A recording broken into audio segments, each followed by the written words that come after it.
30 জানুয়ারি সারা বাংলা জুড়ে তৃণমূল মহিলা কংগ্রেস মহাত্মা গান্ধীর প্রয়াণ দিবসে তাকে শ্রদ্ধা অর্পণ করবে এবং সঙ্গে সঙ্গে ভারতীয় জনতা পার্টির বিভিন্ন নেতৃত্ব যেভাবে আমাদের দলের নেত্রী এবং মহিলাদের অসম্মান করছে, তাদের বিভিন্ন কথাবার্তার মধ্য দিয়ে তার প্রতিবাদ করবে।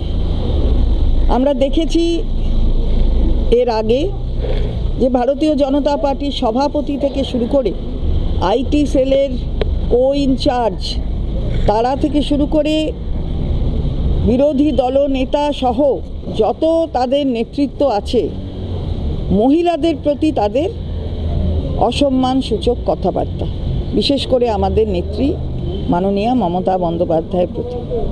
তা আমরা মহিলা তার বিরোধিতা করছি। বলতে চাইছি যে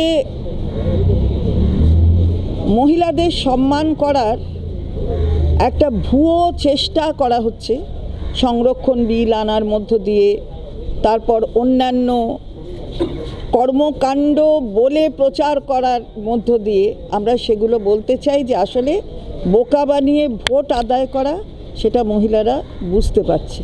ফলে সেই বিষয়গুলি নিয়ে আগামী 30 তারিখ রাজ্য জুড়ে, যেহেতু কলকাতা আমাদের 2টি সাংগঠনিক জেলা আছে, সেখানে একটি মিছিল হচ্ছে, আর বাকি 34টি জায়গায় মানে সব শুদ্ধ আমাদের 35টি সাংগঠনিক জেলা, তাতে 34টি জায়গায় আমাদের এই মিছিল বেলা 1টায় হবে। কলকাতায় কোথা থেকে? সুবোধ মল্লিক স্কোয়ার থেকে কলকাতায় গান্ধী মূর্তির পাদদেশে।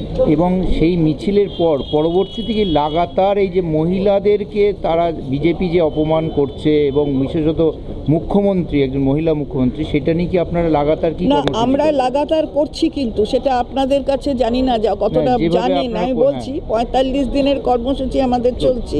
এই মিছিল হচ্ছে চলো পাল্টাই মিছিল। আমাদের ডাক হচ্ছে যে চলো পাল্টাই, কেন্দ্রীয় সরকারকে চলো পাল্টাই, বলো সবাই চলো পাল্টাই, এই স্লোগান দিয়ে আমরা মিছিলটা করব। আমাদের চলছে এবং সঙ্গে সঙ্গে চলবে।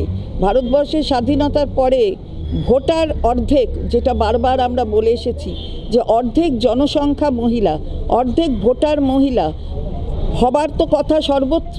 সুতরাং এখানে কিন্তু ভারতবর্ষের স্বাধীনতার পরে দেখিয়ে দিয়েছে যে বাংলা যে ভোটার সংখ্যা কিভাবে অর্ধেক মানে করতে হয়, অর্থাৎ সঠিক ভোটারকে ভোটার লিস্টে স্থান দিতে হবে, সেই কাজগুলো কিন্তু হয়েছে। ফলে দেখা যাচ্ছে যে আজকে সেখানেও অগ্রণী ভূমিকা নিয়েছে বাংলা। সুতরাং মেয়েরা আমরা মাথা উঁচু করে আছি বাংলায়, আমরা সেই কথাটাই বলব।